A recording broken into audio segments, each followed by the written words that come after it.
สวัสดีค่ะทุกๆคนยินดีต้อนรับเข้าสู่ช่องมาซ่าทีวีค่ะ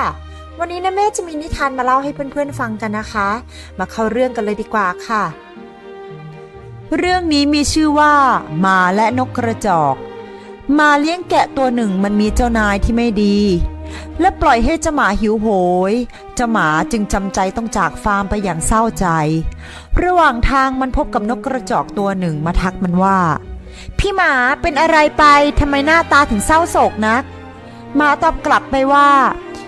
ฉันหิวไม่มีอะไรจะกินนกกระจอกจึงพูดต่อไปว่าพี่หมาเข้ามาในเมืองกับฉันสิแล้วฉันจะทำให้พี่หายหิวเลยล่ะในเมืองน่ะมีอาหารเยอะแยะเลยนะจากนั้นพวกเขาจึงเข้าไปในเมืองด้วยกันและเมื่อมาถึงหน้าร้านขายเนื้อนกกระจอกก็พูดกับสุนัขว่าพี่หมารออยู่ที่นี่นะฉันจะเก็บเนื้อมาให้พี่หมากินเองจากนั้นนกกระจอกก็ลงจากแผงแล้วมองดูรอบๆตัวเพื่อดูว่าไม่มีใครสังเกตเห็นแล้วมันจึงเริ่มจิกดึงและฉีกชิ้นเนื้อที่อยู่ตรงขอบจนชิ้นเนื้อนั้นหล่นลงมาแล้วเจ้าหมาก็คว้าชิ้นเนื้อนั้นไว้แล้วก็วิ่งไปกินที่มุมหนึ่งของถนน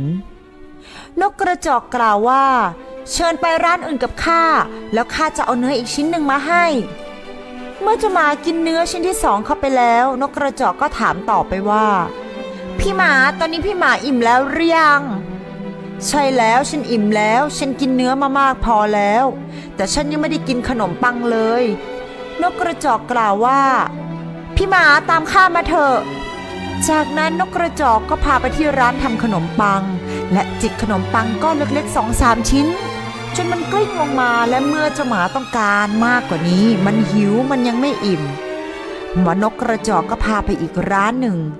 และจากนั้นก็ได้ขนมปังมากินอีกก้อนหนึ่งเมื่อเจ้าหมากินหมดแล้วนกกระจอกก็พูดว่าพี่หมาตอนนี้อิ่มแล้วหรือยังจ๊ะใช่ข้าอิ่มแล้วล่ะถ้าอย่างนั้นเราจะออกไปเดินเล่นนอกเมืองกันสักพักจ้ะพี่ดีไหมจ๊ะหมาตอบตกลงในทันทีจากนั้นทั้งสองก็ออกไปที่ทางหลวงอย่างไรก็ตามมันเป็นสภาพอากาศที่อบอุ่นและเมื่อพวกเขาเดินไปได้นิดหน่อยเท่านั้นเจ้าหมาก็พูดว่าฉันเหนื่อยแล้วล่ะฉันอยากนอนเอาล่ะนอนเถอะนกกระจอกตอบและพูดต่อไปอีกว่าแล้วระหว่างนี้ฉันจะนั่งบนกิ่งไม้พี่หมานอนให้สบายเลยนะไม่ต้องเป็นกังวลจ้ะ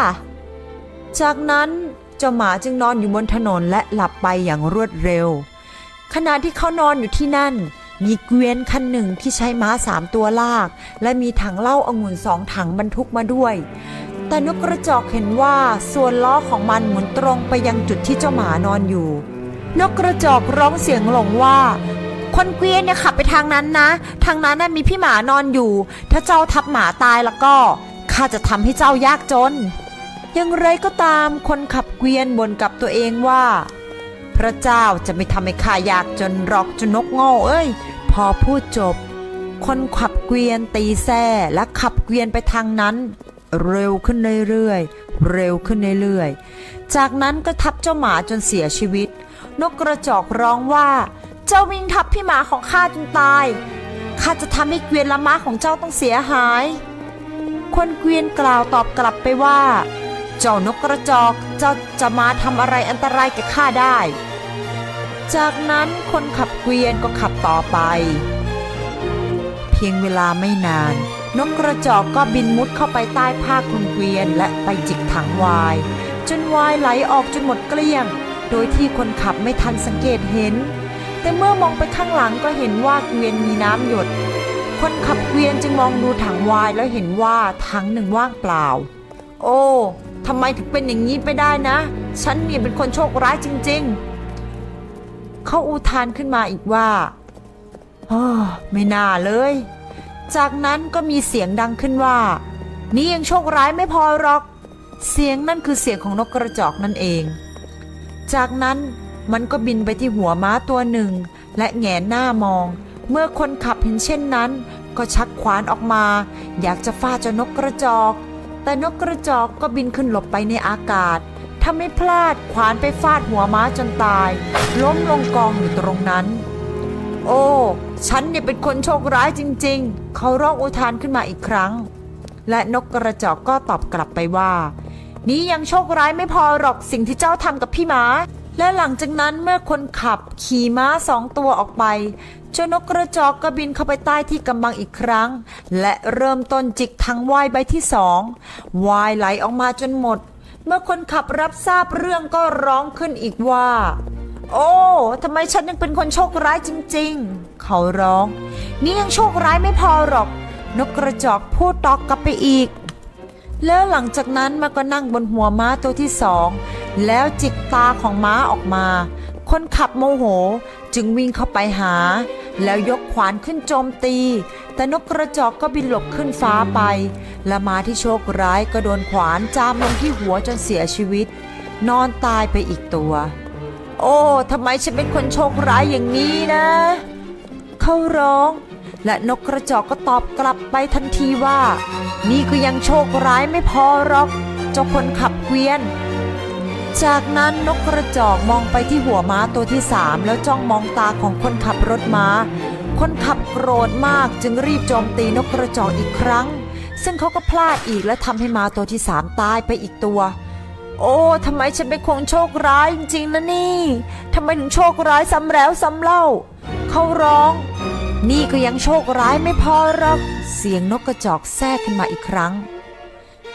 บัดนี้นะพวกเราจะทำให้บ้านของเจ้าพบกับความโชคร้ายครอบครัวของเจ้าก็ต้องโชคร้ายด้วยเช่นกัน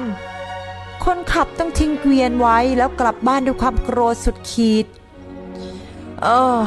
เขาพูดพึมพำกับภรรยาของเขาฉันเนี่ยโชคร้ายอะไรเช่นนี้ไวน์ของฉันก็หมดและม้าก็มาตายทั้ง3 ตัวอนิจจาเธอตอบสามีทันทีมีนกตัวร้ายเข้ามาในบ้านมันรวบรวมนกทุกตัวในโลกมารวมกันและพวกมันก็โจมตีไร่ข้าวโพดของเราตอนนี้พวกมันกำลังกลืนกินผลผลิตทั้งหมดมีนกนับพันตัวนั่งอยู่ในห้องใต้หลังคากินข้าวโพดจนหมดและนกกระจอกก็นั่งอยู่ท่ามกลางนกเหล่านั้นแล้วคนขับเกวียนก็ร้องว่า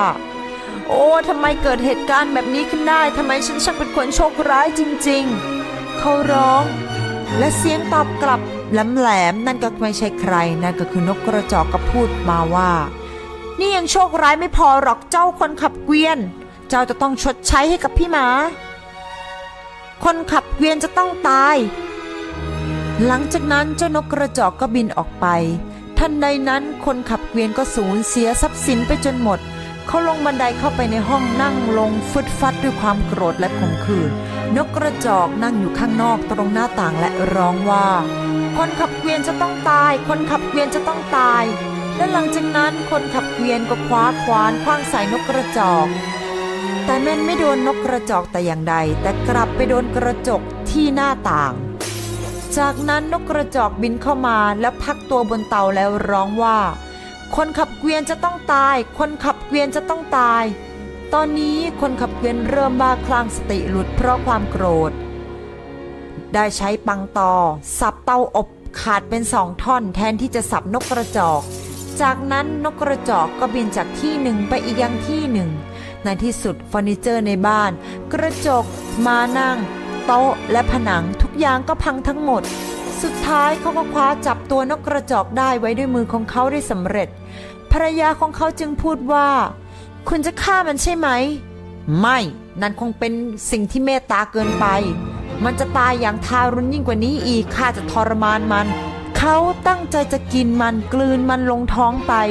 อย่างไรก็ตามนกกระจอกเริ่มกระพือปีกและบินอยู่ข้างในปากของคนขับเกวียนอย่างนั้นอีกครั้งมันจึงโผล่หัวออกมาจากปากแล้วร้องว่าคนขับเกวียนจะต้องตายคนขับเกวียนจะต้องตาย